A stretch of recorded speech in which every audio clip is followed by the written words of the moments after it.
This is a $35 Vevor RC dump truck, better known as the Huina 1556 or Huina. Let me know how to say that down in the comments. And I'm not sure if I'll get the video up on time, but it's actually on sale for $27 until August 1st. And for the price, this thing is looking really promising. It does have 9 channels, the dump bed does work, it's 18th scale, has lights, it is 2.4 gigahertz, and it has an automatic presentation. Whatever the heck that means. So let's open up the box and see what this RC dump truck is all about. But first, as always, guys, we do not get jack diddly swap for free. Vevor or Huina did not send us crap. We paid for all this with our own money. That being said, we did sign up for their affiliate program. So if you click the link down in the description below to Vevor's website or their Amazon page, we'll get a small commission at no extra cost to you. We also have links down there to our own website if you want to check out RCs we sell. Now back to the video. And first things to fall out of the box are the legal disclaimer and that little screwdriver. But don't throw that screwdriver like I did, because you are going to actually need it to get the truck and radio out of the box. And believe it or not, I did strip this one out almost immediately, but we do have this other one coming loose. Not the greatest screwdriver in the world, but I think we'll be able to rotate the remote and still get it out fairly simply here. We'll get the truck out first so we have some more room to work with trying to get that remote out of there. You gotta try so hard not to strip it with the included screwdriver, so good luck when you get yours. Thankfully the screws aren't too deep in there. Oh, the truck fell out, so we'll work on the remote a little bit now. Well, kind of pulled it out. Yeah, that works. Speaking of remote, unfortunately, it does not feel like this thing is proportional. You do have up and down buttons for the articulation of the bucket. You got LED and no LED in 2 separate buttons. And then down here is that demonstration mode. And essentially, if it's like the other cheap dump trucks, it's gonna make it go once you press the button. You are gonna need this guy again because it does take 2 AA batteries. Also, don't throw that inner box away because you're actually gonna need to get inside of there. And when you rip this little section off, that's where your batteries and USB style charger are gonna be, both of which utilize JST connectors, and the batteries are actually going to be 1-cell Li-ion 3.7 volt 500 mAh batteries, and you do get 2 of them, which is really cool.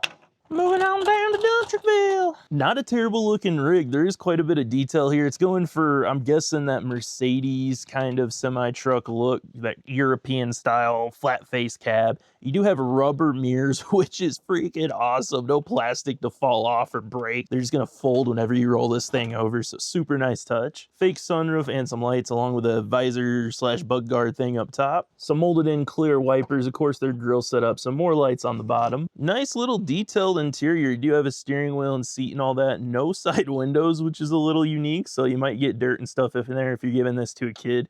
They might fill that right up. Probably not a huge deal, but just letting you know, there's no windows there. The bed is made of a flexible soft plastic. This will definitely break if you accidentally step on it or you drop it from too far of a height. No doubt about it, it'll definitely snap. And the back gate is really flappy, so even driving it over bumps, the thing will open up and you will spill material out. But again, this is very cheap. This is super entry level, as entry level as it gets. And taking a peek under there, you can see the boom arm is plastic. So this thing is definitely 100% electric powered, which I didn't expect anything different for something this cheap. Some more plastic details on either side of the bottom. And flipping this thing upside down, you can see this thing is not proportional, unfortunately. However, the tires are rubber and fairly soft, which is pretty cool to see. They are not glued. They can potentially fall off. I highly doubt this thing will go anywhere near fast enough to knock them off. But if you're doing something crazy, the threat is always there. Other than that, though, this thing is really basic underneath. You're gonna have your battery compartment to plug in that included Li-ion pack. You got your adjuster up here to adjust the steering angle, make sure it goes in a straight line. On and off switch in the back, and you do have a hitch hookup so you can tow a trailer. And as expected, Phillips hardware throughout. All right, let's charge your pack so I can quit being a little kid out here and go see what this thing can do. Also, if you're scared of losing the other battery, there is way more than enough space inside of this battery compartment where you can tow your extra battery and maybe even your USB charger if you can shove it down there tight enough, and never have to worry about losing them because they'll all be in here under the screw. All right, so for the bed function, if you just hold that button, it'll just consistently go up and down. It doesn't matter which one you hold, it'll do the full motion all the way through. For the lights, you only got the one mode, and it is just the lights up top. There are no lights on the bottom. And because it's non-proportional, when you press that button, it is full bore front and back. That is top speed right there. You don't need super speed for a dump truck, but it is pretty slow being that it is mostly toy grade. Same deal for the steering. It is all or nothing when you press that button. And if you hold it, you can hear it whining just like that. But Driving it, because it's not super fast, even though it's non-proportional, it doesn't feel terrible. As long as you got a little bit of space to run around, I think you'll be okay.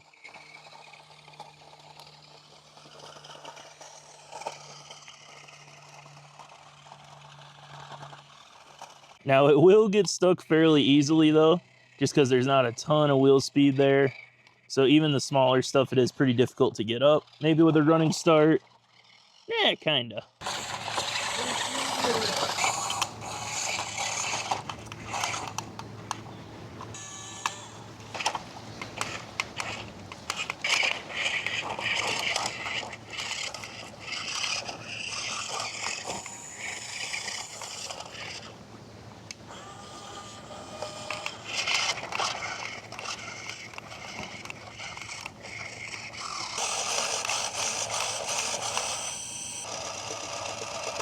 There we go. See if we can't dump the rest of this load out. Oh no, it's stuck on the load. There we go. Not too shabby. So the servo itself is making me kind of nervous because it keeps getting caught. Of course, it's not going to do it right now, but maybe if we go up a little bit. I don't know, you turn right too long and then it'll get caught and it'll keep going. Kind of like that, and the motor will just run and run and run until you're able to move it back the other way. And although it has no suspension, here's a good test about what it can get over. It does fine going forward, but if you go to a stop and then try to reverse, it does get stuck on the dual axles there. But once you get some momentum going forward and then bring it back, you're okay again. Definitely a rough ride if you were sitting inside of there, though. See if we can try to clear the gap. Oh, nice. All right, what about on the way back? Not bad. All right, up next, we're gonna see how well it does with a full load of sockets. This thing is heavy now. I can barely pick it up. It's probably 5-10 pounds worth of sockets in there. See what we got, and oh man, nothing. Come on, move a little bit. There we go. Oh, you gotta give it a little head start. Oh, she's overloaded. All right, we lightened the load and we're doing a little bit better now, but that many plus that many sockets is just too many. So anything more than a couple pounds is unfortunately gonna be too much for this little guy. And as you can see on the little ribs in the truck bed, get on them pine needles and it does get stuck again fairly easy. Oh, and look at that. The lights on the bottom do work. They only work when the truck's running though. And only in forwards, not in reverse.